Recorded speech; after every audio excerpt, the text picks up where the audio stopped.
ਮੈਨੂੰ ਰਾਤ ਤੋਂ ਬਹੁਤ ਡਰ ਲੱਗਦਾ ਹੈ। ਸ਼ਾਮ ਹੁੰਦੇ ਹੀ ਜਿਵੇਂ-ਜਿਵੇਂ ਰਾਤ ਦਾ ਹਨੇਰਾ ਵਧਣ ਲੱਗਦਾ ਹੈ, ਤਾਂ ਮੇਰਾ ਦਿਲ ਵੀ ਬੈਠਣ ਲੱਗ ਜਾਂਦਾ ਹੈ। ਮੈਨੂੰ ਲੱਗਦਾ ਹੈ ਕਿ ਚਾਰੇ ਪਾਸੇ ਫੈਲੀ ਹੋਈ ਰਾਤ ਦੀ ਕਾਲੀ ਸਿਆਹੀ ਜਿਵੇਂ ਕੋਈ ਕਾਲਾ ਮੋਟਾ ਨਾਗ ਹੈ, ਜੋ ਮੇਰੇ ਬਿਸਤਰੇ 'ਤੇ ਪੈਂਦੇ ਹੀ ਮੈਨੂੰ ਆਪਣੀ ਲਪੇਟ ਵਿੱਚ ਲੈ ਲਵੇਗਾ। ਕਿਸੇ ਵੱਡੇ ਸੱਪ ਦੀ ਤਰ੍ਹਾਂ ਮੇਰੇ ਸਰੀਰ ਨੂੰ ਨਿਗਲ ਜਾਵੇਗਾ। ਅੱਜ ਵੀ ਜਦੋਂ ਮੈਂ ਸੋਚਦੀ ਹਾਂ ਤਾਂ ਮੇਰੇ ਰੌਂਗਟੇ ਖੜ੍ਹੇ ਹੋ ਜਾਂਦੇ ਹਨ। ਮੇਰਾ ਸਾਹ ਫੁੱਲਣ ਲੱਗਦਾ ਹੈ। ਇਹ ਗੱਲ ਉਹਨਾਂ ਦਿਨਾਂ ਦੀ ਹੈ ਜਦੋਂ ਮੈਂ 16 ਸਾਲ ਦੀ ਸੀ। ਮੇਰੀ ਘੱਟ ਅਤੇ ਨਾ ਸਮਝ ਦੀ ਉਮਰ ਇੱਕ ਭਿਆਨਕ ਦਰਦ ਵਿੱਚ ਉਸ ਸਮੇਂ ਬਦਲੀ ਜਦੋਂ ਮੇਰੀ ਮਾਂ ਦੀ ਮੌਤ ਇੱਕ ਹਾਦਸੇ ਵਿੱਚ ਹੋ ਗਈ। ਮੈਂ ਆਪਣੇ ਬਾਪ ਦੀ ਇਕੱਲੀ ਔਲਾਦ ਸੀ। ਮੇਰੇ ਪਾਪਾ ਦੀ ਰਾਤ ਦੀ ਡਿਊਟੀ ਹੁੰਦੀ ਸੀ, ਇਸ ਲਈ ਉਹ ਮੈਨੂੰ ਘਰ ਵਿੱਚ ਇਕੱਲੀ ਨਹੀਂ ਛੱਡ ਸਕਦੇ ਸਨ। ਇਸ ਲਈ ਮੇਰੇ ਪਾਪਾ ਨੇ ਮੇਰੀ ਮਾਂ ਦੀ ਮੌਤ ਤੋਂ ਕੁਝ ਮਹੀਨੇ ਬਾਅਦ ਹੀ ਦੂਜਾ ਵਿਆਹ ਕਰ ਲਿਆ। ਮੇਰੀ ਨਵੀਂ ਮਾਂ ਮੈਨੂੰ ਬਹੁਤ ਪਿਆਰ ਕਰਦੀ ਸੀ। ਮੈਂ ਇੱਕ ਪਤਲੀ ਸੋਹਣੀ ਕੁੜੀ ਸੀ। ਮੈਂ 9ਵੀਂ ਕਲਾਸ ਵਿੱਚ ਪੜ੍ਹਦੀ ਸੀ। ਪੜ੍ਹਾਈ ਵਿੱਚ ਹਮੇਸ਼ਾ ਚੰਗੇ ਨੰਬਰ ਲਿਆਉਂਦੀ ਸੀ। ਮੈਨੂੰ ਮੈਡੀਕਲ ਪੜ੍ਹਨ ਦਾ ਬਹੁਤ ਸ਼ੌਂਕ ਸੀ, ਇਸ ਲਈ ਮੇਰਾ ਪੂਰਾ ਧਿਆਨ ਪੜ੍ਹਾਈ 'ਤੇ ਸੀ। ਮੇਰੀ ਮਾਂ ਮੇਰਾ ਬਹੁਤ ਖਿਆਲ ਰੱਖਦੀ ਸੀ। ਮੈਨੂੰ ਸਮੇਂ ਸਿਰ ਰੋਟੀ ਦਿੰਦੀ ਅਤੇ ਰਾਤ ਨੂੰ ਸੌਣ ਤੋਂ ਪਹਿਲਾਂ ਪੀਣ ਲਈ ਦੁੱਧ ਦਾ ਗਿਲਾਸ ਜ਼ਰੂਰ ਦਿੰਦੀ ਸੀ ਅਤੇ ਮੇਰੇ ਨਾਲ ਬਹੁਤ ਸਾਰੀਆਂ ਗੱਲਾਂ ਵੀ ਕਰਦੀ ਸੀ। ਮੈਨੂੰ ਉਹ ਬਹੁਤ ਚੰਗੀ ਲੱਗਣ ਲੱਗੀ ਸੀ। ਬਸ ਉਹਨਾਂ ਦੀਆਂ ਨਜ਼ਰਾਂ ਪਸੰਦ ਨਹੀਂ ਸਨ। ਉਹ ਮੈਨੂੰ ਸਿਰ ਤੋਂ ਪੈਰਾਂ ਤੱਕ ਬੜੇ ਧਿਆਨ ਨਾਲ ਦੇਖਦੀ ਸੀ। ਮੈਨੂੰ ਉਹਨਾਂ ਦੀਆਂ ਨਜ਼ਰਾਂ ਤੋਂ ਉਲਝਣ ਮਹਿਸੂਸ ਹੁੰਦੀ ਸੀ। ਮੈਨੂੰ ਉਹ ਅਜੀਬ ਜਿਹੀਆਂ ਲਾਲਚ ਭਰੀਆਂ ਨਜ਼ਰਾਂ ਨਾਲ ਦੇਖਦੀ ਸੀ। ਮੈਂ ਅਕਸਰ ਰਾਤ ਨੂੰ ਚਾਦਰ ਦੀ ਬਜਾਏ ਆਪਣੀ ਚੁੰਨੀ ਹੀ ਲੈ ਕੇ ਸੌਂਦੀ ਸੀ, ਕਿਉਂਕਿ ਗਰਮੀ ਬਹੁਤ ਹੁੰਦੀ ਸੀ। ਜਦ ਰਾਤ ਨੂੰ ਚੁੰਨੀ ਸਹੀ ਕਰਨ ਲੱਗਦੀ ਤਾਂ ਮੈਨੂੰ ਇੰਜ ਲੱਗਦਾ ਜਿਵੇਂ ਮੇਰੇ ਸਰੀਰ 'ਤੇ ਕੀੜੀਆਂ ਚੱਲ ਰਹੀਆਂ ਹੋਣ। ਕਿਉਂਕਿ ਮੈਂ ਘੱਟ ਉਮਰ ਦੀ ਸੀ, ਇਸ ਲਈ ਆਪਣੀ ਹਾਲਤ ਨੂੰ ਸਮਝਣਾ ਜਾਂ ਉਸ ਨੂੰ ਕੋਈ ਸ਼ਬਦ ਦੇਣਾ ਮੇਰੇ ਲਈ ਔਖੀ ਗੱਲ ਸੀ। ਮੇਰੇ ਪਿਤਾ ਜੀ ਗਾਰਡ ਦੀ ਨੌਕਰੀ ਕਰਦੇ ਸਨ। ਉਹਨਾਂ ਦੀ ਡਿਊਟੀ ਸਾਰੀ ਰਾਤ ਦੀ ਹੁੰਦੀ ਸੀ। ਮੈਨੂੰ ਸ਼ੁਰੂ ਤੋਂ ਹੀ ਅਲੱਗ ਸੌਣ ਦੀ ਆਦਤ ਸੀ। ਮੈਂ ਆਪਣਾ ਕਮਰਾ ਵੀ ਲੌਕ ਕਰਕੇ ਸੌਂਦੀ ਸੀ। ਰਾਤ ਨੂੰ ਮੇਰੀ ਮਾਂ ਮੈਨੂੰ ਦੁੱਧ ਦੇਣ ਆਉਂਦੀ ਤਾਂ ਕਹਿੰਦੀ ਕਿ ਤੇਰੇ ਪਾਪਾ ਤਾਂ ਸਾਰੀ ਰਾਤ ਘਰ ਨਹੀਂ ਹੁੰਦੇ, ਇਸ ਲਈ ਮੈਨੂੰ ਡਰ ਲੱਗਦਾ ਹੈ। ਮੈਂ ਅੱਜ ਤੇਰੇ ਨਾਲ ਸੌ ਜਾਂਦੀ ਹਾਂ। ਇਹ ਸੁਣ ਕੇ ਮੈਂ ਚੁੱਪ ਹੋ ਗਈ। ਮੈਨੂੰ ਇਕੱਲੇ ਸੌਣ ਦੀ ਆਦਤ ਸੀ। ਮੈਨੂੰ ਚੁੱਪ ਦੇਖ ਕੇ ਉਹ ਕਹਿਣ ਲੱਗੀ ਕਿ ਜੇਕਰ ਤੂੰ ਨਹੀਂ ਚਾਹੁੰਦੀ ਤਾਂ ਕੋਈ ਗੱਲ ਨਹੀਂ। ਮੈਂ ਕਿਹਾ ਅਜਿਹੀ ਕੋਈ ਗੱਲ ਨਹੀਂ ਹੈ, ਤੁਸੀਂ ਮੇਰੇ ਨਾਲ ਸੌ ਜਾਓ। ਦੁੱਧ ਪੀਣ ਤੋਂ ਬਾਅਦ ਮੈਨੂੰ ਗੂੜ੍ਹੀ ਨੀਂਦ ਆਉਣ ਲੱਗਦੀ ਸੀ। ਮੈਂ ਹਾਲੇ ਚੰਗੀ ਤਰ੍ਹਾਂ ਸੋਈ ਵੀ ਨਹੀਂ ਸੀ ਕਿ ਮੈਨੂੰ ਲੱਗਿਆ ਜਿਵੇਂ ਕੋਈ ਮੇਰੀ ਚੁੰਨੀ ਖਿੱਚ ਰਿਹਾ ਹੈ। ਮੇਰੇ ਸਰੀਰ 'ਤੇ ਰੇਂਗਣ ਵਾਲੇ ਹੱਥਾਂ ਨੇ ਮੈਨੂੰ ਇੱਕ ਝਟਕੇ ਵਿੱਚ ਉੱਠਣ ਲਈ ਮਜਬੂਰ ਕਰ ਦਿੱਤਾ। ਜਦੋਂ ਮੈਂ ਅੱਖਾਂ ਖੋਲ੍ਹ ਕੇ ਦੇਖੀਆਂ ਤਾਂ ਮੇਰੀ ਮਾਂ ਮੇਰੀ ਚੁੰਨੀ ਉਤਾਰ ਰਹੀ ਸੀ। ਮੈਂ ਉਹਨਾਂ ਨੂੰ ਕਿਹਾ ਕਿ ਇਹ ਤੁਸੀਂ ਕੀ ਕਰ ਰਹੇ ਹੋ? ਤਾਂ ਉਹ ਕਹਿਣ ਲੱਗੀ, ਮੈਂ ਮਾਂ ਹਾਂ ਤੇਰੀ, ਮੈਥੋਂ ਕੀ ਪਰਦਾ? ਇੰਨੀ ਗਰਮੀ ਵਿੱਚ ਤੂੰ ਕੀ ਆਪਣੇ ਆਪ ਨੂੰ ਲਪੇਟ ਕੇ ਸੌਂਦੀ ਹੈ? ਮੈਂ ਉਹਨਾਂ ਨੂੰ ਬਹੁਤ ਮਨ੍ਹਾ ਕੀਤਾ ਕਿ ਮੈਨੂੰ ਚੁੰਨੀ ਲੈ ਕੇ ਸੌਣ ਦੀ ਆਦਤ ਹੈ, ਪਰ ਉਹਨਾਂ ਨੇ ਮੇਰੀ ਇੱਕ ਨਾ ਮੰਨੀ ਅਤੇ ਮੇਰੀ ਚੁੰਨੀ ਉਤਾਰ ਦਿੱਤੀ। ਫਿਰ ਨੀਂਦ ਨੇ ਮੈਨੂੰ ਘੇਰ ਲਿਆ। ਮੈਨੂੰ ਇਸ ਤਰ੍ਹਾਂ ਨੀਂਦ ਆ ਰਹੀ ਸੀ ਜਿਵੇਂ ਮੈਂ ਕੋਈ ਨਸ਼ਾ ਕੀਤਾ ਹੋਵੇ। ਸਵੇਰੇ ਮੇਰੀ ਅੱਖ ਖੁੱਲ੍ਹੀ ਤਾਂ ਮੇਰੇ ਵਾਲ ਖੁੱਲ੍ਹੇ ਹੋਏ ਸਨ। ਮੇਰਾ ਸਿਰ ਘੁੰਮ ਰਿਹਾ ਸੀ। ਮੈਂ ਦੋਵੇਂ ਹੱਥਾਂ ਨਾਲ ਆਪਣੇ ਸਿਰ ਨੂੰ ਫੜ ਲਿਆ। ਮੈਨੂੰ ਚੰਗੀ ਤਰ੍ਹਾਂ ਯਾਦ ਸੀ ਕਿ ਮੈਂ ਵਾਲਾਂ ਦੀ ਗੁੱਤ ਗੁੰਦ ਕੇ ਸੋਈ ਸੀ। ਮੈਂ ਸਵੇਰੇ ਸਕੂਲ ਜਾਣਾ ਸੀ, ਪਰ ਮੈਨੂੰ ਬਹੁਤ ਬੁਰੀ ਤਰ੍ਹਾਂ ਚੱਕਰ ਆ ਰਹੇ ਸਨ। ਮੈਥੋਂ ਉੱਠਿਆ ਨਹੀਂ ਜਾ ਰਿਹਾ ਸੀ, ਇਸ ਲਈ ਮੈਂ ਦੁਬਾਰਾ ਸੌ ਗਈ। ਹੁਣ ਇਹ ਰੋਜ਼ ਦਾ ਕੰਮ ਹੋ ਗਿਆ ਸੀ। ਰਾਤ ਨੂੰ ਦੁੱਧ ਪੀਂਦੇ ਹੀ ਮੈਨੂੰ ਗੂੜ੍ਹੀ ਨੀਂਦ ਆਉਣ ਲੱਗਦੀ ਸੀ। ਮੈਂ ਆਪਣੀ ਪੜ੍ਹਾਈ ਵਿੱਚ ਧਿਆਨ ਨਹੀਂ ਦੇ ਪਾ ਰਹੀ ਸੀ। ਕਲਾਸ ਵਿੱਚ ਮੇਰਾ ਦਿਮਾਗ ਸੁੰਨ ਰਹਿੰਦਾ ਸੀ। ਮੇਰਾ ਪਤਲਾ ਸਰੀਰ ਹੁਣ ਤੇਜ਼ੀ ਨਾਲ ਭਰਨ ਲੱਗਿਆ ਸੀ। ਮੇਰੀ ਭੁੱਖ ਵੀ ਵਧਣ ਲੱਗੀ ਸੀ। ਸਵੇਰੇ ਉੱਠਦੇ ਹੀ ਮੈਨੂੰ ਆਪਣੇ ਅੰਦਰ ਬਹੁਤ ਕਮਜ਼ੋਰੀ ਮਹਿਸੂਸ ਹੁੰਦੀ ਸੀ, ਇਸ ਲਈ ਮੈਂ ਇੱਕ ਦੀ ਥਾਂ 2 ਪਰੌਂਠੇ ਖਾਣ ਲੱਗੀ ਸੀ। ਮੇਰੀਆਂ ਅੱਖਾਂ ਨੀਂਦ ਕਰਕੇ ਚੜੀਆਂ ਰਹਿਣ ਲੱਗੀਆਂ ਸਨ। ਮੈਨੂੰ ਇੰਜ ਲੱਗਦਾ ਸੀ ਜਿਵੇਂ ਮੇਰਾ ਦਿਮਾਗ ਹਵਾ ਵਿੱਚ ਉੱਡ ਰਿਹਾ ਹੋਵੇ। ਹੁਣ ਮੈਂ ਰਾਤ ਨੂੰ ਚੁੰਨੀ ਵੀ ਨਹੀਂ ਲੈ ਕੇ ਪੈਂਦੀ ਸੀ। ਮੇਰੀ ਮੈਡਮ ਮੈਨੂੰ ਰੋਜ਼ ਝਿੜਕਣ ਲੱਗੀ ਸੀ, ਕਿਉਂਕਿ ਮੈਨੂੰ ਟੈਸਟ ਯਾਦ ਨਹੀਂ ਹੁੰਦੇ ਸਨ। ਮੈਂ ਕਲਾਸ ਵਿੱਚ ਐਕਟਿਵ ਨਹੀਂ ਰਹਿੰਦੀ ਸੀ। ਮੈਨੂੰ ਰਾਤ ਨੂੰ ਦੁੱਧ ਪੀਣ ਦੀ ਅਜਿਹੀ ਆਦਤ ਹੋ ਚੁੱਕੀ ਸੀ ਕਿ ਜੇਕਰ ਦੁੱਧ ਮਿਲਣ ਵਿੱਚ ਅੱਧੇ ਘੰਟੇ ਦੀ ਵੀ ਦੇਰੀ ਹੋ ਜਾਂਦੀ ਤਾਂ ਮੇਰਾ ਦਿਲ ਬੇਚੈਨ ਹੋਣ ਲੱਗਦਾ ਸੀ। ਅਜਿਹਾ ਲੱਗਦਾ ਸੀ ਕਿ ਜੇਕਰ ਮੈਨੂੰ ਦੁੱਧ ਨਾ ਮਿਲਿਆ ਤਾਂ ਪਤਾ ਨਹੀਂ ਮੈਨੂੰ ਕੀ ਹੋ ਜਾਵੇਗਾ। ਕੁਝ ਦਿਨਾਂ ਬਾਅਦ ਮੈਨੂੰ ਇਹ ਅਹਿਸਾਸ ਹੋਣ ਲੱਗਿਆ ਕਿ ਮੇਰਾ ਪੇਟ ਵਧਣ ਲੱਗਿਆ ਹੈ। ਮੈਨੂੰ ਆਪਣੇ ਢਿੱਡ ਵਿੱਚ ਦਰਦ ਜਿਹਾ ਮਹਿਸੂਸ ਹੁੰਦਾ ਸੀ। ਮੈਂ ਆਪਣੀ ਮਾਂ ਨੂੰ ਇਸ ਬਾਰੇ ਵਿੱਚ ਦੱਸਿਆ ਤਾਂ ਉਹਨਾਂ ਨੇ ਮੇਰੇ ਪੇਟ ਵੱਲ ਦੇਖਿਆ ਅਤੇ ਕਹਿਣ ਲੱਗੀ ਕਿ ਅਜਿਹੀ ਕੋਈ ਗੱਲ ਨਹੀਂ ਹੈ। ਫਿਰ ਉਹਨਾਂ ਨੇ ਮੈਨੂੰ ਇੱਕ ਦਵਾਈ ਦਿੱਤੀ ਅਤੇ ਕਿਹਾ ਕਿ ਇਹ ਖਾ ਲੈ, ਤੂੰ ਠੀਕ ਹੋ ਜਾਵੇਂਗੀ। ਰਾਤ ਨੂੰ ਮੈਂ ਦਵਾਈ ਖਾ ਲਈ ਅਤੇ ਸੌਂ ਗਈ। ਅੱਜ ਮੈਂ ਦੁੱਧ ਨਹੀਂ ਪੀਤਾ ਸੀ ਅਤੇ ਅਜੀਬ ਗੱਲ ਇਹ ਸੀ ਕਿ ਮੈਨੂੰ ਦੁੱਧ ਦੀ ਇੱਛਾ ਵੀ ਨਹੀਂ ਹੋਈ ਸੀ। ਸਵੇਰ ਤੱਕ ਮੇਰਾ ਪੇਟ ਦਰਦ ਬਿਲਕੁਲ ਠੀਕ ਹੋ ਚੁੱਕਿਆ ਸੀ, ਪਰ ਇਹ ਇੱਕ ਵਾਰ ਦੀ ਕਹਾਣੀ ਨਹੀਂ ਸੀ। ਕੁਝ ਦਿਨ ਲੰਘਣ ਤੋਂ ਬਾਅਦ ਮੇਰਾ ਢਿੱਡ ਫੇਰ ਤੋਂ ਫੁੱਲਣ ਲੱਗਦਾ ਅਤੇ ਦਰਦ ਵੀ ਹੋਣ ਲੱਗਦਾ। ਮੇਰੀ ਮਾਂ ਮੈਨੂੰ ਦਵਾਈ ਦਿੰਦੀ ਅਤੇ ਸਵੇਰ ਤੱਕ ਮੈਂ ਠੀਕ ਹੋ ਜਾਂਦੀ ਅਤੇ ਹੁਣ ਮੈਂ ਦੁੱਧ ਪੀਣਾ ਛੱਡ ਦਿੱਤਾ ਸੀ। ਮੇਰੀ ਨੀਂਦ ਪਹਿਲਾਂ ਨਾਲੋਂ ਚੰਗੀ ਹੋ ਗਈ ਸੀ। ਹੁਣ ਮੈਂ ਹਰ ਵੇਲੇ ਨਿਢਾਲ ਜਿਹੀ ਰਹਿੰਦੀ ਸੀ। ਮੇਰਾ ਵਜ਼ਨ ਵੀ ਪਹਿਲਾਂ ਨਾਲੋਂ ਵੱਧ ਰਿਹਾ ਸੀ। ਮੇਰੇ ਪਾਪਾ ਨੇ ਮੈਨੂੰ ਦੇਖਿਆ ਤਾਂ ਉਹ ਝਿੜਕਣ ਲੱਗੇ ਕਿ ਮੈਂ ਲਾਪਰਵਾਹ ਹੋ ਗਈ ਹਾਂ। ਮੈਨੂੰ ਨਾ ਆਪਣੀ ਸਿਹਤ ਦਾ ਖਿਆਲ ਹੈ, ਨਾ ਆਪਣੀ ਪੜ੍ਹਾਈ ਦਾ। ਮੈਂ ਰੋਣ ਲੱਗੀ ਤਾਂ ਮੰਮੀ ਮੈਨੂੰ ਪਿਆਰ ਕਰਨ ਲੱਗੀ ਅਤੇ ਮੇਰੇ ਪਾਪਾ ਨੂੰ ਕਹਿਣ ਲੱਗੀ ਕਿ ਤੁਸੀਂ ਕੀ ਹਰ ਵੇਲੇ ਕੁੜੀ ਨੂੰ ਝਿੜਕਦੇ ਹੀ ਰਹਿੰਦੇ ਹੋ। ਮੇਰੇ ਪਾਪਾ ਮੇਰੀ ਮੰਮੀ ਨੂੰ ਘੂਰਨ ਲੱਗੇ ਅਤੇ ਕਹਿਣ ਲੱਗੇ ਕਿ ਤੂੰ ਹੀ ਇਸ ਨੂੰ ਵਿਗਾੜ ਰਹੀ ਹੈ। ਮੇਰੇ ਪਾਪਾ ਦੀਆਂ ਨਜ਼ਰਾਂ ਵਿੱਚ ਮੇਰੀ ਮਾਂ ਘਰ ਕਰ ਚੁੱਕੀ ਸੀ ਅਤੇ ਮੈਨੂੰ ਵੀ ਉਹਨਾਂ ਤੋਂ ਕੋਈ ਸ਼ਿਕਾਇਤ ਨਹੀਂ ਸੀ, ਪਰ ਬਸ ਉਹਨਾਂ ਦੀਆਂ ਨਜ਼ਰਾਂ ਤੋਂ ਮੈਨੂੰ ਘਿਰਣਾ ਆਉਂਦੀ ਸੀ। ਜਦੋਂ ਉਹ ਮੈਨੂੰ ਸਿਰ ਤੋਂ ਪੈਰਾਂ ਤੱਕ ਦੇਖਦੀ, ਮੈਂ ਉਹਨਾਂ ਤੋਂ ਕਤਰਾਉਣ ਲੱਗੀ ਸੀ। ਉਹ ਮੈਨੂੰ ਪਿਆਰ ਨਾਲ ਗਲੇ ਲਗਾਉਣ ਲੱਗਦੀ ਤਾਂ ਮੈਨੂੰ ਸ਼ਰਮ ਜਿਹੀ ਮਹਿਸੂਸ ਹੁੰਦੀ ਸੀ, ਜਿਵੇਂ ਉਹ ਔਰਤ ਦੀ ਥਾਂ ਕੋਈ ਮਰਦ ਹੋਵੇ। ਹੁਣ ਮੈਂ ਗੁੰਮਸੁੰਮ ਜਿਹੀ ਰਹਿਣ ਲੱਗੀ ਸੀ ਅਤੇ ਸਹੇਲੀਆਂ ਨਾਲ ਵੀ ਗੱਲਬਾਤ ਛੱਡ ਦਿੱਤੀ ਸੀ। ਹੁਣ ਮੈਂ ਆਪਣੇ ਪਾਪਾ ਕੋਲ ਵੀ ਬੈਠਣ ਤੋਂ ਡਰਨ ਲੱਗੀ ਸੀ। ਜੇਕਰ ਮੇਰੀ ਕੋਈ ਸਹੇਲੀ ਗੱਲਾਂ-ਗੱਲਾਂ ਵਿੱਚ ਮੇਰੇ ਗਲੇ ਵਿੱਚ ਹੱਥ ਪਾ ਦਿੰਦੀ ਤਾਂ ਮੈਂ ਉਸ ਨੂੰ ਝਟਕ ਕੇ ਦੂਰ ਕਰ ਦਿੰਦੀ, ਜਿਵੇਂ ਉਹ ਕੁੜੀ ਨਾ ਹੋ ਕੇ ਕੋਈ ਮੁੰਡਾ ਹੋਵੇ ਅਤੇ ਮੈਨੂੰ ਆਪਣੇ ਨਾਲ ਲਗਾ ਕੇ ਦਬੋਚ ਲਵੇਗਾ। ਮੈਨੂੰ ਇਕੱਲੇ ਰਹਿਣਾ ਚੰਗਾ ਲੱਗਦਾ ਸੀ। ਮੈਨੂੰ ਰਾਤ ਤੋਂ ਡਰ ਲੱਗਣ ਲੱਗਿਆ ਸੀ। ਜਿਵੇਂ ਹੀ ਮੇਰੇ ਪਾਪਾ ਰਾਤ ਨੂੰ ਡਿਊਟੀ 'ਤੇ ਜਾਂਦੇ ਤਾਂ ਮੇਰਾ ਦਿਲ ਘਬਰਾਉਣ ਲੱਗਦਾ। ਰਾਤ ਨੂੰ ਫਿਰ ਤੋਂ ਉਹ ਔਰਤ ਮੇਰੇ ਨਾਲ ਸੋਵੇਗੀ। ਪਤਾ ਨਹੀਂ ਕਿਉਂ, ਪਰ ਮੈਨੂੰ ਹੁਣ ਆਪਣੀ ਮਾਂ ਤੋਂ ਡਰ ਲੱਗਣ ਲੱਗਿਆ ਸੀ। ਪਰ ਅੱਜ ਰਾਤ ਮੈਂ ਦੁੱਧ ਦਾ ਗਲਾਸ ਪੀਣ ਦੀ ਬਜਾਏ ਡੋਲ ਦਿੱਤਾ। ਮੈਂ ਹੁਣ ਇਹ ਜਾਣਨਾ ਚਾਹੁੰਦੀ ਸੀ ਕਿ ਨੀਂਦ ਦੇ ਨਸ਼ੇ ਵਿੱਚ ਉਹ ਮੇਰੇ ਨਾਲ ਕੀ ਕਰਦੀ ਹੈ। ਮੈਂ ਅੱਖਾਂ ਬੰਦ ਕਰਕੇ ਪੈ ਗਈ। ਕੁਝ ਹੀ ਦੇਰ ਬਾਅਦ ਦਰਵਾਜ਼ੇ ਦੀ ਬੈਲ ਵੱਜੀ ਤਾਂ ਮੇਰੀ ਮਾਂ ਮੇਰੇ ਕਮਰੇ ਤੋਂ ਬਾਹਰ ਨਿਕਲ ਗਈ। ਫਿਰ ਮੈਨੂੰ ਬਾਹਰ ਤੋਂ ਕਿਸੇ ਆਦਮੀ ਦੇ ਗੱਲਾਂ ਕਰਨ ਦੀਆਂ ਆਵਾਜ਼ਾਂ ਆਉਣ ਲੱਗੀਆਂ। ਮੇਰੇ ਪਾਪਾ ਤਾਂ ਰਾਤ ਨੂੰ ਘਰ ਨਹੀਂ ਹੁੰਦੇ ਸਨ। ਫਿਰ ਇਹ ਕਿਸ ਦੀ ਆਵਾਜ਼ ਸੀ? ਆਵਾਜ਼ ਸੁਣ ਕੇ ਮੈਂ ਬੈੱਡ ਤੋਂ ਉੱਠ ਕੇ ਖੜੀ ਹੋ ਗਈ। ਹੌਲੀ ਜਿਹੇ ਮੈਂ ਕਮਰੇ ਦੀ ਖਿੜਕੀ ਕੋਲ ਆਈ। ਮੈਂ ਖਿੜਕੀ ਖੋਲ੍ਹੀ ਤਾਂ ਦੇਖਿਆ ਮੇਰੀ ਮਾਂ ਦੇ ਨਾਲ ਇੱਕ ਹੱਟਾ-ਕੱਟਾ ਅਤੇ ਬੇਸ਼ਕਲਾ ਜਿਹਾ ਆਦਮੀ ਖੜਾ ਸੀ। ਉਸ ਦਾ ਰੰਗ ਸਾਂਵਲਾ ਸੀ। ਉਸ ਆਦਮੀ ਨੂੰ ਦੇਖ ਕੇ ਮੈਨੂੰ ਡਰ ਜਿਹਾ ਲੱਗਣ ਲੱਗਿਆ ਸੀ। ਮੇਰੀ ਮਾਂ ਉਸ ਨੂੰ ਆਪਣੇ ਕਮਰੇ ਵਿੱਚ ਲੈ ਗਈ। ਮੈਂ ਘਬਰਾ ਕੇ ਆਪਣੇ ਬੈੱਡ 'ਤੇ ਬੈਠ ਗਈ ਅਤੇ ਸੋਚਿਆ ਕਿ ਜਿਵੇਂ ਹੀ ਪਾਪਾ ਘਰ ਆਉਣਗੇ ਮੈਂ ਉਹਨਾਂ ਨੂੰ ਸਾਰੀ ਗੱਲ ਦੱਸ ਦੇਵਾਂਗੀ। ਹਾਲੇ ਮੈਂ ਇਸ ਉਲਝਣ ਵਿੱਚ ਹੀ ਸੀ ਕਿ ਮੇਰੇ ਕਮਰੇ ਦਾ ਦਰਵਾਜ਼ਾ ਖੁੱਲ੍ਹਿਆ। ਮੇਰੇ ਸਾਹਮਣੇ ਮੇਰੀ ਮਾਂ ਦੇ ਨਾਲ ਉਹ ਆਦਮੀ ਵੀ ਮੌਜੂਦ ਸੀ। ਉਹਨਾਂ ਨੂੰ ਆਪਣੇ ਸਾਹਮਣੇ ਦੇਖ ਕੇ ਮੇਰੀ ਤਾਂ ਜਿਵੇਂ ਧੜਕਣ ਹੀ ਰੁਕ ਗਈ। ਦੂਜੇ ਦਿਨ ਮੇਰੇ ਵਿੱਚ ਇੰਨੀ ਹਿੰਮਤ ਨਹੀਂ ਸੀ ਕਿ ਮੈਂ ਉੱਠ ਕੇ ਬੈਠ ਵੀ ਜਾਂਦੀ।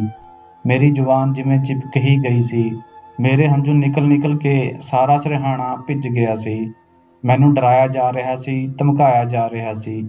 ਮੈਂ ਚਾਹ ਕੇ ਵੀ ਆਪਣੇ ਪਾਪਾ ਨੂੰ ਸੱਚ ਨਹੀਂ ਦੱਸ ਸਕਦੀ ਸੀ, ਪਰ ਚੁੱਪ ਰਹਿਣ ਦਾ ਮਤਲਬ ਵੀ ਮੇਰੀ ਮੌਤ ਹੀ ਸੀ। ਮੈਨੂੰ 2 ਦਿਨਾਂ ਤੋਂ ਬੁਖਾਰ ਚੜ੍ਹ ਰਿਹਾ ਸੀ। ਮੇਰੇ ਪਾਪਾ ਨੇ ਮੈਨੂੰ ਡਾਕਟਰ ਕੋਲ ਚੱਲਣ ਲਈ ਕਿਹਾ, ਪਰ ਮੇਰੀ ਮਾਂ ਨੇ ਕਿਹਾ ਕਿ ਤੁਸੀਂ ਫਿਕਰ ਨਾ ਕਰੋ, ਮੈਂ ਆਪੇ ਇਸ ਨੂੰ ਡਾਕਟਰ ਕੋਲ ਲੈ ਜਾਵਾਂਗੀ। ਇਹ ਸੁਣ ਕੇ ਮੇਰੀ ਜਾਨ ਮੇਰੇ ਸਰੀਰ ਵਿੱਚੋਂ ਨਿਕਲਣ ਲੱਗੀ ਅਤੇ ਦਿਲ ਵੀ ਤੇਜ਼ੀ ਨਾਲ ਧੜਕਣ ਲੱਗਿਆ। ਉਹ ਮੈਨੂੰ ਘੂਰ-ਘੂਰ ਕੇ ਦੇਖਦੀ ਸੀ ਅਤੇ ਮੈਨੂੰ ਕਹਿੰਦੀ ਸੀ ਕਿ ਜੇਕਰ ਤੂੰ ਆਪਣੇ ਬਾਪ ਨੂੰ ਕੁਝ ਵੀ ਦੱਸਿਆ ਤਾਂ ਉਸ ਆਦਮੀ ਨੂੰ ਫਿਰ ਤੇਰੇ ਕਮਰੇ ਵਿੱਚ ਭੇਜ ਦੇਵਾਂਗੀ। ਫਿਰ ਉਹ ਜੋ ਤੇਰੇ ਨਾਲ ਕਰੇਗਾ ਉਹ ਤੂੰ ਜਾਣਦੀ ਹੀ ਹੈ। ਇਹ ਸੁਣ ਕੇ ਮੇਰੀ ਆਤਮਾ ਤੱਕ ਕੰਬ ਗਈ ਸੀ। ਮੈਂ ਚੁੱਪੀ ਧਾਰ ਲਈ ਸੀ। ਹੁਣ ਮੈਂ ਬਿਮਾਰ ਰਹਿਣ ਲੱਗੀ ਸੀ। ਮੇਰਾ ਵਜ਼ਨ ਘੱਟ ਹੋਣ ਲੱਗਿਆ ਸੀ। ਡਰ ਮੇਰੇ ਸਰੀਰ 'ਤੇ ਮੰਡਰਾਉਂਦਾ ਰਹਿੰਦਾ ਸੀ। ਪਰ ਜਿਵੇਂ ਹੀ ਮੇਰਾ ਚਿਹਰਾ ਉਤਰਨ ਲੱਗਿਆ, ਮੇਰੀ ਮਾਂ ਮੈਨੂੰ ਉਹੀ ਦੁੱਧ ਫਿਰ ਤੋਂ ਜ਼ਬਰਦਸਤੀ ਪਿਲਾਉਣ ਲੱਗੀ। ਇਸ ਦੁੱਧ ਵਿੱਚ ਕੁਝ ਅਜਿਹੀ ਚੀਜ਼ ਸੀ ਜੋ ਮੈਨੂੰ ਹੋਸ਼ ਵਿੱਚ ਨਹੀਂ ਆਉਣ ਦਿੰਦੀ ਸੀ। ਫਿਰ ਜੋ ਮੈਨੂੰ ਕਿਹਾ ਜਾਂਦਾ ਮੈਂ ਉਹੀ ਕਰਦੀ ਚਲੀ ਜਾਂਦੀ ਸੀ। ਜੇਕਰ ਮੇਰੀ ਮਾਂ ਮੈਨੂੰ 2 ਰੋਟੀਆਂ ਦਿੰਦੀ ਤਾਂ ਮੈਂ ਖਾ ਲੈਂਦੀ। ਜੇਕਰ 3 ਦਿੰਦੀ ਮੈਂ ਉਹ ਵੀ ਖਾ ਲੈਂਦੀ। ਮੈਂ ਹਰ ਵੇਲੇ ਨੀਂਦ ਵਿੱਚ ਰਹਿੰਦੀ ਸੀ। ਦਿਮਾਗ ਜਿਵੇਂ ਸੁੰਨ ਰਹਿੰਦਾ ਸੀ। ਇੱਕ ਦਿਨ ਮੇਰੀ ਮਾਂ ਮੈਨੂੰ ਡਾਕਟਰ ਕੋਲ ਲੈ ਗਈ। ਮੈਂ ਬਹੁਤ ਡਰੀ ਸਹਿਮੀ ਹੋਈ ਸੀ। ਉਹ ਇੱਕ ਜੈਂਟਸ ਡਾਕਟਰ ਸੀ। ਮੇਰੀ ਮਾਂ ਨੇ ਮੈਨੂੰ ਇਕੱਲੇ ਹੀ ਉਸਦੇ ਕਮਰੇ ਵਿੱਚ ਭੇਜ ਦਿੱਤਾ। ਜਿਵੇਂ ਹੀ ਉਸਨੇ ਮੇਰਾ ਹੱਥ ਫੜ ਕੇ ਚੈੱਕ ਕਰਨਾ ਚਾਹਿਆ ਤਾਂ ਮੈਂ ਉਸਦਾ ਹੱਥ ਪਿੱਛੇ ਝਟਕ ਦਿੱਤਾ। ਉਹ ਹੈਰਾਨੀ ਨਾਲ ਮੈਨੂੰ ਦੇਖਣ ਲੱਗਿਆ ਅਤੇ ਸਖਤ ਅੰਦਾਜ਼ ਵਿੱਚ ਬੋਲਿਆ ਕਿ ਜੇਕਰ ਮੈਂ ਉਸਨੂੰ ਕੁਝ ਵੀ ਕਰਨ ਤੋਂ ਰੋਕਿਆ ਤਾਂ ਉਹ ਮੇਰੇ ਨਾਲ ਬਹੁਤ ਬੁਰਾ ਕਰੇਗਾ। ਮੇਰਾ ਮਨ ਕਰ ਰਿਹਾ ਸੀ ਕਿ ਮੈਂ ਜ਼ਹਿਰ ਖਾ ਕੇ ਮਰ ਜਾਵਾਂ। ਮੇਰੀ ਜ਼ਿੰਦਗੀ ਦਿਨ ਬ ਦਿਨ ਤਕਲੀਫਾਂ ਨਾਲ ਭਰਦੀ ਜਾ ਰਹੀ ਸੀ। ਜਦ ਮੈਂ ਡਾਕਟਰ ਦੇ ਕਮਰੇ ਵਿੱਚੋਂ ਬਾਹਰ ਨਿਕਲੀ ਤਾਂ ਉਸ ਵੇਲੇ ਮੇਰੀ ਹਾਲਤ ਇੱਕ ਮੁਰਦੇ ਵਰਗੀ ਸੀ।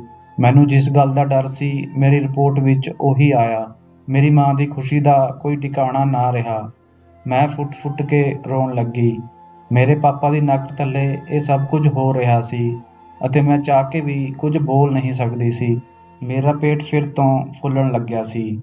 ਮੈਂ ਆਪਣੀ ਮਾਂ ਨੂੰ ਮਨ੍ਹਾ ਕੀਤਾ ਕਿ ਮੈਂ ਦਵਾਈ ਨਹੀਂ ਖਾਵਾਂਗੀ। ਇਸ ਵਾਰ ਮੈਂ ਉਹਨਾਂ ਨਾਲ ਲੜਨ ਲੱਗੀ ਸੀ। ਮੈਂ ਉਹਨਾਂ ਨੂੰ ਕਿਹਾ ਕਿ ਉਹ ਜੋ ਚਾਹੇ ਕਰ ਲਵੇ। ਮੇਰੀ ਮਾਂ ਮੈਨੂੰ ਗੁੱਸੇ ਵਿੱਚ ਦੇਖ ਕੇ ਕਮਰੇ ਤੋਂ ਬਾਹਰ ਚਲੀ ਗਈ। ਰਾਤ ਨੂੰ ਮੈਂ ਸੋ ਰਹੀ ਸੀ ਜਦੋਂ ਦੋ ਆਦਮੀ ਮੇਰੇ ਕਮਰੇ ਵਿੱਚ ਆਏ। ਉਹਨਾਂ ਦੇ ਹੱਥ ਵਿੱਚ ਤੇਜ਼ ਧਾਰ ਵਾਲੇ ਚਾਕੂ ਸਨ। ਮੇਰੇ ਪੈਰਾਂ ਥੱਲਿਓਂ ਜ਼ਮੀਨ ਖਿਸਕ ਗਈ। ਉਹਨਾਂ ਦੋਨਾਂ ਨੇ ਦਰਵਾਜ਼ਾ ਬੰਦ ਕੀਤਾ ਅਤੇ ਮੈਂ ਬੈੱਡ 'ਤੇ ਸਿਮਟ ਕੇ ਬੈਠ ਗਈ। ਇਸ ਵਾਰ ਉਹਨਾਂ ਨਾਲ ਮੇਰੀ ਮਾਂ ਮੌਜੂਦ ਨਹੀਂ ਸੀ। ਉਹ ਦੋਵੇਂ ਹੱਟੇ-ਕੱਟੇ ਆਦਮੀ ਮੇਰੇ ਸਾਹਮਣੇ ਆ ਕੇ ਬੈਠ ਗਏ। ਉਹਨਾਂ ਵਿੱਚੋਂ ਇੱਕ ਮੈਨੂੰ ਕਹਿਣ ਲੱਗਿਆ ਕਿ ਜੇਕਰ ਮੈਂ ਕੁਝ ਵੀ ਆਪਣੇ ਬਾਪ ਨੂੰ ਦੱਸਿਆ ਤਾਂ ਉਹ ਮੈਨੂੰ ਛੁਰੀ ਨਾਲ ਕੱਟ ਦੇਣਗੇ। ਉਸਦੀਆਂ ਭਿਆਨਕ ਲਾਲ ਅੱਖਾਂ ਦੇਖ ਕੇ ਮੈਂ ਰੋਣ ਲੱਗੀ ਅਤੇ ਉਹਨਾਂ ਸਾਹਮਣੇ ਹੱਥ ਜੋੜਨ ਲੱਗੀ ਕਿ ਮੇਰਾ ਕੀ ਕਸੂਰ ਹੈ, ਮੈਂ ਤੁਹਾਡਾ ਕੀ ਵਿਗਾੜਿਆ ਹੈ, ਤੁਸੀਂ ਮੈਨੂੰ ਕਿਉਂ ਮਾਰਨਾ ਚਾਹੁੰਦੇ ਹੋ। ਉਹ ਹੱਸਣ ਲੱਗੇ। ਫਿਰ ਉਹਨਾਂ ਵਿੱਚੋਂ ਇੱਕ ਆਦਮੀ ਨੇ ਕਿਹਾ ਕਿ ਤੇਰੇ ਬਾਪ ਨੂੰ ਮਾਰਨਾ ਵੀ ਸਾਡੇ ਲਈ ਕੋਈ ਔਖਾ ਕੰਮ ਨਹੀਂ ਹੈ। ਤੂੰ ਹੁਣ ਸਾਡੇ ਤੋਂ ਪਿੱਛਾ ਨਹੀਂ ਛੁਡਾ ਸਕਦੀ। ਚੰਗਾ ਹੀ ਹੋਵੇਗਾ ਕਿ ਸਾਡੀ ਗੱਲ ਮੰਨ ਲੈ। ਮੈਂ ਚੁੱਪ ਹੋ ਗਈ ਅਤੇ ਸੋਚਿਆ ਕਿ ਹੁਣ ਜੋ ਮੇਰਾ ਨਸੀਬ ਹੈ ਹੋ ਜਾਵੇਗਾ। ਮੈਂ ਆਪਣੇ ਆਪ ਨੂੰ ਸਮੇਂ ਦੇ ਹਵਾਲੇ ਕਰ ਦਿੱਤਾ ਸੀ। ਮੇਰੀ ਮਾਂ ਇੱਕ ਲਾਲਚੀ ਔਰਤ ਸੀ ਅਤੇ ਉਸਦਾ ਆਚਰਣ ਵੀ ਬੁਰਾ ਸੀ। ਮੇਰੇ ਪਾਪਾ ਨਾਲ ਵਿਆਹ ਹੋਣ ਤੋਂ ਪਹਿਲਾਂ ਵੀ ਉਸਦੇ ਗੈਰ ਮਰਦਾਂ ਨਾਲ ਨਾਜਾਇਜ਼ ਸਬੰਧ ਸਨ। ਵਿਆਹ ਤੋਂ ਬਾਅਦ ਵੀ ਇਹ ਸਿਲਸਿਲਾ ਜਾਰੀ ਸੀ। ਮੈਂ ਚੁਸਤ ਚਲਾਕ ਅਤੇ ਪੜ੍ਹਨ ਵਿੱਚ ਵੀ ਤੇਜ਼ ਸੀ।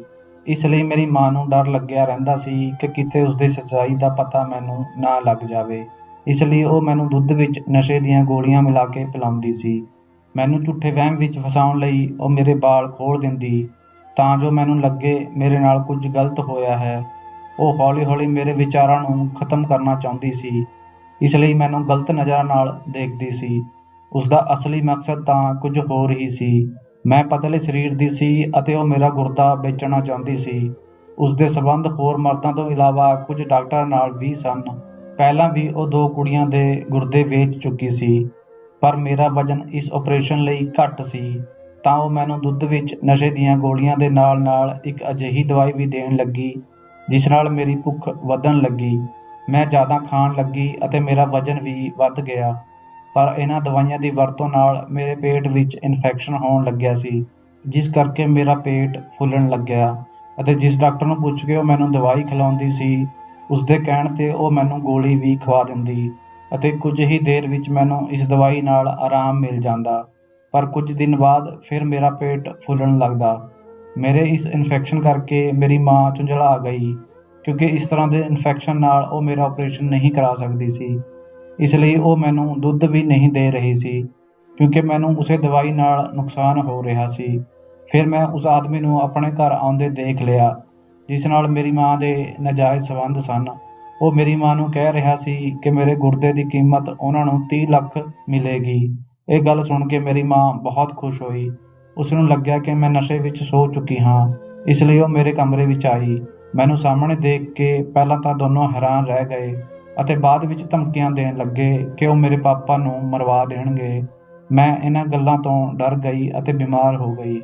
ਮੈਂ ਬਹੁਤ ਵਾਰ ਸੋਚਿਆ ਕਿ ਪਾਪਾ ਨੂੰ ਇਹ ਸਭ ਦੱਸ ਦੇਵਾਂ, ਪਰ ਪਤਾ ਨਹੀਂ ਉਹ ਮੇਰੀ ਗੱਲ ਦਾ ਯਕੀਨ ਕਰਨਗੇ ਜਾਂ ਨਹੀਂ, ਕਿਉਂਕਿ ਮੇਰੇ ਪਾਪਾ ਮੈਨੂੰ ਗਲਤ ਸਮਝਦੇ ਸੀ ਅਤੇ ਉਸ ਔਰਤ ਨੂੰ ਠੀਕ। ਜਦ ਮੇਰੀ ਮਾਂ ਮੈਨੂੰ ਡਾਕਟਰ ਕੋਲ ਲੈ ਕੇ ਗਈ ਅਤੇ ਮੇਰੇ ਸਾਰੇ ਟੈਸਟ ਕਰਵਾਏ, ਪਰ ਮੇਰਾ ਇਨਫੈਕਸ਼ਨ ਹਾਲੇ ਖਤਮ ਨਹੀਂ ਹੋਇਆ ਸੀ, ਇਸ ਲਈ ਮੇਰਾ ਆਪਰੇਸ਼ਨ ਵੀ ਨਹੀਂ ਹੋ ਸਕਦਾ ਸੀ। ਡਾਕਟਰ ਨੇ ਕਿਹਾ ਕਿ ਉਸਨੇ ਦਵਾਈ ਬਦਲ ਦਿੱਤੀ ਹੈ, ਇਸ ਨੂੰ ਦੁੱਧ ਵਿੱਚ ਪਾ ਕੇ ਦਿਓ ਤਾਂ ਜੋ ਇਸ ਦਾ ਵਜ਼ਨ ਘੱਟ ਨਾ ਹੋਵੇ, ਪਰ ਮੈਂ ਖਾਣ ਤੋਂ ਮਨ੍ਹਾ ਕਰ ਦਿੱਤਾ। ਇਸ ਗੱਲ 'ਤੇ ਉਹ ਦੂਜੇ ਮਰਦ ਮੇਰੇ ਕੋਲ ਪਹੁੰਚ ਗਏ ਸੀ ਅਤੇ ਮੈਨੂੰ ਡਰਾਉਣ ਧਮਕਾਉਣ ਲੱਗੇ। ਮੈਂ ਅਗਲੇ ਦਿਨ ਉਹ ਦੁੱਧ ਪੀਆ ਅਤੇ ਸਵੇਰੇ ਹੀ ਮੈਨੂੰ ਖੂਨ ਦੀਆਂ ਉਲਟੀਆਂ ਲੱਗ ਗਈਆਂ। ਮੇਰੇ ਪਾਪਾ ਘਰ ਵਿੱਚ ਹੀ ਸਨ। ਉਹ ਮੈਨੂੰ ਡਾਕਟਰ ਕੋਲ ਲੈ ਗਏ। ਉੱਥੇ ਜਾ ਕੇ ਮੇਰੇ ਪਾਪਾ ਨੂੰ ਪਤਾ ਚੱਲਿਆ ਕਿ ਮੈਨੂੰ ਬਹੁਤ ਤੇਜ਼ ਦਵਾਈ ਦਿੱਤੀ ਜਾ ਰਹੀ ਹੈ। ਉਸ ਵੇਲੇ ਮੈਂ ਆਪਣੇ ਪਾਪਾ ਕੋਲ ਇਕੱਲੀ ਸੀ, ਇਸ ਲਈ ਮੈਂ ਸਾਰੀ ਸੱਚਾਈ ਆਪਣੇ ਪਾਪਾ ਨੂੰ ਦੱਸ ਦਿੱਤੀ। ਮੇਰੇ ਪਾਪਾ ਗੁੱਸੇ ਵਿੱਚ ਆ ਗਏ ਅਤੇ ਮੇਰੀ ਮਾਂ ਅਤੇ ਉਸਦੇ ਗਰੁੱਪ ਨੂੰ ਪੁਲਿਸ ਨੂੰ ਫੜਾ ਦਿੱਤਾ। ਅੱਜ ਇਸ ਗੱਲ ਨੂੰ 4 ਸਾਲ ਗੁਜ਼ਰ ਚੁੱਕੇ ਹਨ, ਪਰ ਜਦੋਂ ਵੀ ਯਾਦ ਆਉਂਦੀ ਹੈ ਤਾਂ ਮੇਰੇ ਰੌਂਗਟੇ ਖੜ੍ਹੇ ਹੋ ਜਾਂਦੇ ਹਨ। ਮੇਰੇ ਪਾਪਾ ਨੇ ਮੈਨੂੰ ਕਿਹਾ ਕਿ ਮੈਂ ਉਹਨਾਂ ਨੂੰ ਸੱਚਾਈ ਕਿਉਂ ਨਹੀਂ ਦੱਸੀ ਅਤੇ ਚੁੱਪ ਕਿਉਂ ਰਹੀ। ਮੇਰੇ ਪਾਪਾ ਨੇ ਦੁਬਾਰਾ ਵਿਆਹ ਨਹੀਂ ਕੀਤਾ। ਉਸ ਔਰਤ ਅਤੇ ਉਸਦੇ ਗਿਰੋਹ ਨੂੰ ਉਹਨਾਂ ਦੇ ਜੁਰਮ ਕਰਕੇ ਉਮਰ ਕੈਦ ਦੀ ਸਜ਼ਾ ਸੁਣਾਈ ਗਈ। ਮੈਂ ਮੈਡੀਕਲ ਦੀ ਪੜ੍ਹਾਈ ਕਰ ਰਹੀ ਹਾਂ। ਹੁਣ ਵੀ ਮੈਂ ਕਲਾਸ ਦੀ ਟੌਪਰ ਸਟੂਡੈਂਟ ਹਾਂ। ਮੇਰੇ ਪਾਪਾ ਦਾ ਸੁਪਨਾ ਹੈ ਕਿ ਮੈਂ ਡਾਕਟਰ ਬਣਾ ਅਤੇ ਮੇਰਾ ਵੀ ਇਹੀ ਸੁਪਨਾ ਹੈ ਅਤੇ ਕੋਸ਼ਿਸ਼ ਵੀ। ਸੱਚ ਹੀ ਕਹਿੰਦੇ ਹਨ ਕਿ ਇੱਕ ਔਰਤ ਹੀ ਘਰ ਨੂੰ ਸਵਰਗ ਬਣਾਉਂਦੀ ਹੈ ਅਤੇ ਇੱਕ ਬੁਰੀ ਔਰਤ ਘਰ ਨੂੰ ਨਰਕ ਬਣਾ ਦਿੰਦੀ ਹੈ। ਮੇਰੇ ਪਾਪਾ ਹੁਣ ਮੇਰਾ ਬਹੁਤ ਖਿਆਲ ਰੱਖਦੇ ਹਨ। ਹੁਣ ਉਹਨਾਂ ਨੇ ਆਪਣੀ ਡਿਊਟੀ ਵੀ ਬਦਲਵਾ ਕੇ ਦਿਨ ਦੀ ਕਰਵਾ ਲਈ ਹੈ ਅਤੇ ਉਹ ਰਾਤ ਨੂੰ ਘਰ ਵਿੱਚ ਹੀ ਮੌਜੂਦ ਹੁੰਦੇ ਹਨ ਤਾਂ ਜੋ ਮੈਨੂੰ ਸੁਰੱਖਿਆ ਦਾ ਅਹਿਸਾਸ ਰਹੇ। ਪਰ ਮੇਰਾ ਡਰ ਹਾਲੇ ਵੀ ਆਪਣੀ ਥਾਂ ਕਾਇਮ ਹੈ, ਕਿਉਂਕਿ ਕੁਝ ਘਟਨਾਵਾਂ ਭੁੱਲੀ ਨਹੀਂ ਜਾ ਸਕਦੀਆਂ। ਅਸੀਂ ਚਾਹ ਕੇ ਵੀ ਉਹਨਾਂ ਤੋਂ ਆਪਣਾ ਪਿੱਛਾ ਨਹੀਂ ਛੁਡਵਾ ਸਕਦੇ। ਮੇਰੇ ਲਈ ਵੀ ਇਹ ਕਿੱਸਾ ਅਜਿਹਾ ਹੀ ਸੀ। ਤਾਂ ਦੋਸਤੋ, ਇਹ ਸੀ ਸਾਡੀ ਅੱਜ ਦੀ ਕਹਾਣੀ। ਉਮੀਦ ਕਰਦਾ ਹਾਂ ਤੁਹਾਨੂੰ ਪਸੰਦ ਆਈ ਹੋਵੇਗੀ। ਤੁਹਾਡਾ ਕੀ ਕਹਿਣਾ ਹੈ ਇਸ ਕਹਾਣੀ ਬਾਰੇ ਕਮੈਂਟ ਕਰਕੇ ਸਾਨੂੰ ਜ਼ਰੂਰ ਦੱਸਿਓ। ਵੀਡੀਓ ਨੂੰ ਲਾਈਕ ਅਤੇ ਚੈਨਲ ਨੂੰ ਸਬਸਕ੍ਰਾਈਬ ਵੀ ਕਰ ਲਿਓ ਤੇ ਨਾਲ ਹੀ ਘੰਟੀ ਨੂੰ ਦਬਾ ਕੇ ਆਲ ਤੇ ਸੈੱਟ ਕਰ ਲਿਓ ਤਾਂ ਜੋ ਆਉਣ ਵਾਲੀ ਵੀਡੀਓ ਤੁਹਾਨੂੰ ਤੁਰੰਤ ਮਿਲ ਜਾਵੇ। ਮੈਨੂੰ ਦਿਓ ਅਗਲੀ ਵੀਡੀਓ ਤੱਕ ਇਜਾਜ਼ਤ। ਤਦ ਤੱਕ ਲਈ ਧੰਨਵਾਦ।